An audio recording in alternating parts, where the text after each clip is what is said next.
All right, everybody, welcome to part 8, video 8, part 2 of the series Apple v Epic that I have created. This is an ongoing controversy. This is the final part for part 2, but it's not the final part of the series. Fortunately for me, I get to make videos. Unfortunately for you, you gotta watch me. I'm just kidding. I hope you do. There will be a part 3. One of the videos I will cover is from a triple threat that Apple is facing. Another video is the retaliation Apple's doing against Epic, which Epic has then filed an injunction, a court injunction to stop this. And it's, a good preview as to what's to come. They're trying to prevent Epic from benefiting from Unreal Engine.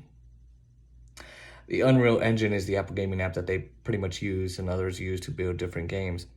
Anyway, that's coming. Okay, so if you do like this series, please give this video a like, comment, share, subscribe to this video. I know I don't do that a lot, but please, I would appreciate it if you did. It would help the YouTube algorithms. Remember me. So, if you do like this video, be prepared. There's going to be more. There's going to be more in the description link so you can check out other channels and other articles, hopefully. And I hope you enjoyed it. Thank you to those who have been watching it. It means the whole world to me. Thank you so very much. It means a lot. Now, here are my final thoughts on this part of the series, the first 2 parts.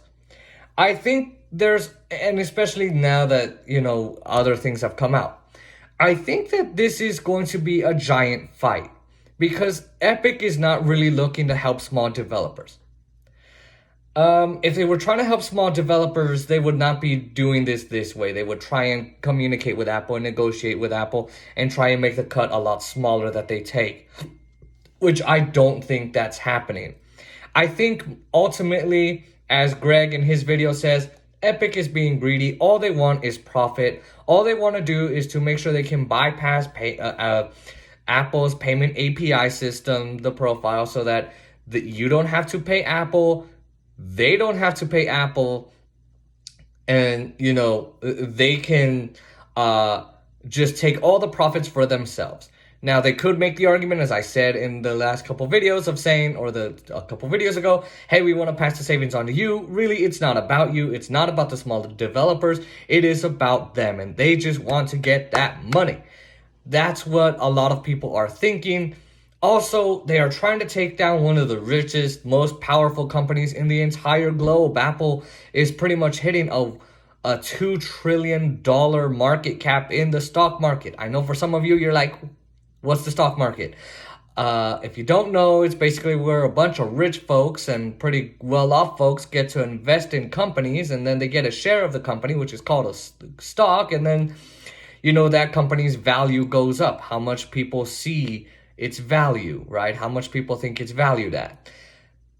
You can't take down a $2 trillion company. It's just almost impossible. Here's the thing. My problem here is Apple is definitely not a monopoly. It doesn't own any other app store but its own. Apple also built this platform. They built the iPhone. They developed the iPhone. They own the iPhone, franchise. They built the App Store from the ground up. They developed the App Store. They keep updating it and maintaining it. It remains theirs. They get to take in all the glory and all the cash. And, they get to just, have at it. My other thing, too, is I don't know that this is actually going to be successful. Will they be successful? I'm not sure. Could it hurt Apple's business model? Yes. It could absolutely hurt Apple's business model, but it could also hurt your privacy and my privacy. I am not sure what's going to happen. The U.S. courts are definitely going to decide on that. There's another part too. If Apple was such an unfriendly place and there was no competition, then a lot of apps would just skedaddle and get the heck out of the App Store and get their app off of it and cancel their developer accounts. But guess what? That's not happening. And if they did want to do that, they could go to Android, they could go to Nintendo or Xbox or PlayStation. If they were games, they could go to Linux, they could go to Steam, they could go to any other, or maybe even Google Play Store, any other place they wanted to. But that actually isn't happening because Apple is still the most profitable app store in the world. Nobody is leaving the App Store. Ain't nobody going to leave the App Store.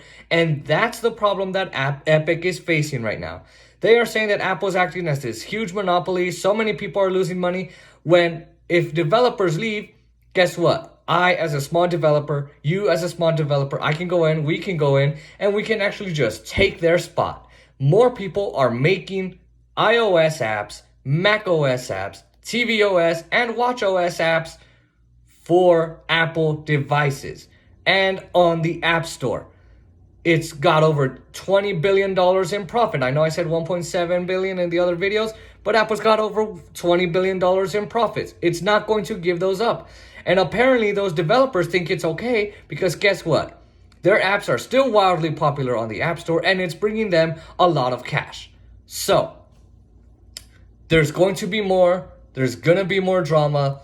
However, I think with the news that came out, I think yesterday or today, with them revoking Epic's ability to, or trying to revoke their ability to use Unreal Engine tools to make their games and all of that, they are making the case for Epic.